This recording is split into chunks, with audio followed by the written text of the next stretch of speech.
സൂറത്തുൽ ഹിജ്റിൻ്റെ 49-ാമത്തെ ആയത്തിൽ അള്ളാഹു പഠിപ്പിക്കുന്നു, നബ്ബി ഇബാദി അന്നി അനൽ ഗഫൂർ റഹീം.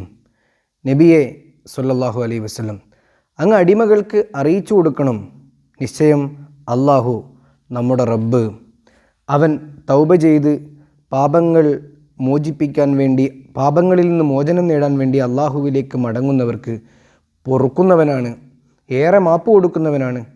അർ റഹീമു ബിഹിം, അവരോട് വലിയ കാരുണ്യമുള്ളവനുമാണ്.